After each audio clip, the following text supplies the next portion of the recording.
Garhmukteshwar seat पर इस बार मदन चौहान बसपा से उम्मीदवार हैं, लेकिन क्या है इस बार का भरोसा जीत का और किस आधार पर है ये जीत का भरोसा? इस आधार पर है कि मैं 3 बार विधायक रहा हूँ। मैंने चाहे गंगा नगरी का विकास हो, चाहे सड़कों का विकास हो, चाहे गांव में बिजली का विकास हो, मैंने हर गरीब आदमी के साथ नाता जोड़ा है, परिवार की तरह रहा हूँ। ऐसा पूर्व में कोई विधायक नहीं रहा जो बराबर हार जीत के बाद भी आता जाता रहा हो, लेकिन मैं घर घर से दुख सुख में जुड़ा रहा हूँ और उनकी हर समस्या के निराकरण में शामिल रहा हूँ। साइकिल जैसी क्या नाराजगी हो गई जो हाथी का दामन थामना पड़ा? साइकिल का, क्योंकि 3 जिलों में कोई सीट नहीं थी और मैंने मेहनत करके, जनता ने मुझे आशीर्वाद दिया, मैंने साइकिल को चलाया। लेकिन इस बार न जाने क्या हुआ, मेरा विश्वास तोड़ दिया ऊपर के हमारे नेताओं ने, और ऐसे नेताओं ने जिन पे पूरा देश भरोसा करता है।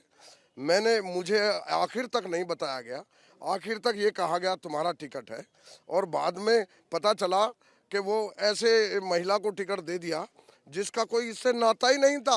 कभी उसने झंडा ही नहीं उठाया, कभी धरना ही नहीं किया, कभी प्रदर्शन नहीं किया समाजवादी के लिए।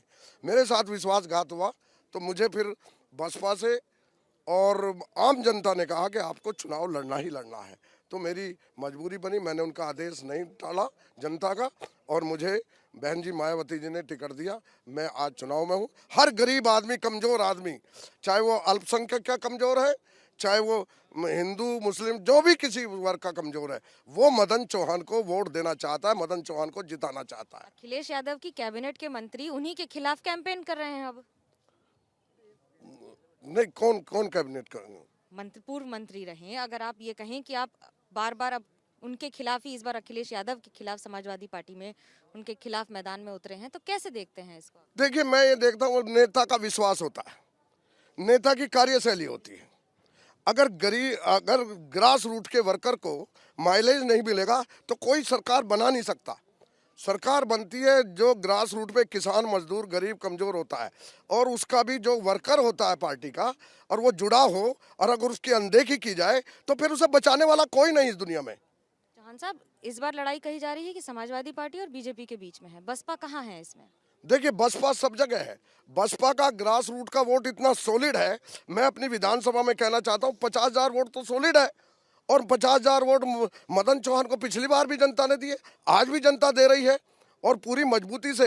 देखिए, वोट जुड़ता है गरीबों से और फाइट होती है गरीबों से। सिर्फ एक वर्ग को जोड़ करके कह देना, क्योंकि उनमें भी रोष है, रिजवान भी वहीं बैठा रहा, बेचारा परेशान रहा।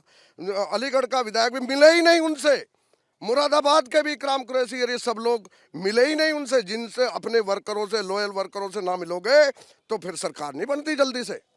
समाजवादी पार्टी को इससे फायदा होगा कि बीजेपी को इससे फायदा होगा? देखिए, समाजवादी पार्टी को तो फायदा होने का मतलब ही नहीं, ना बीजेपी को फायदा होने का। बसपा का अपना कैडर भी है और जनता के बीच भी है।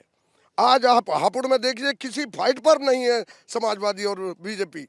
बसपा के लोग आगे आ रहे हैं, जैसे अब यहाँ के हैं, तो ये जो गुमराह लोग हैं जिनको दिशा नहीं मिली, वो लोग सारे बसपा ने उनको टिकट दिया है। समाजवादी कह रही है कि मुस्लिम वोट बैंक हमारे साथ है, बीजेपी कह रही है 80-20 की लड़ाई है।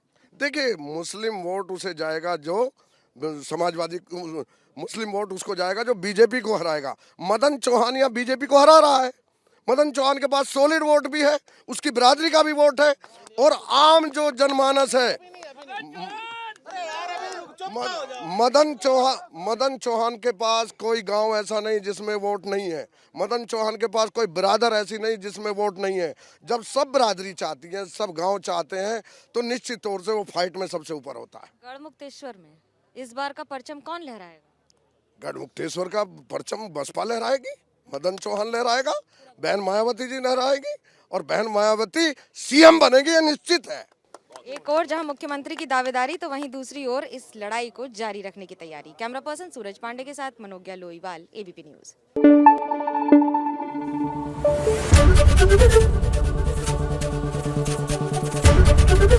एबीपी न्यूज आपको रखे आगे।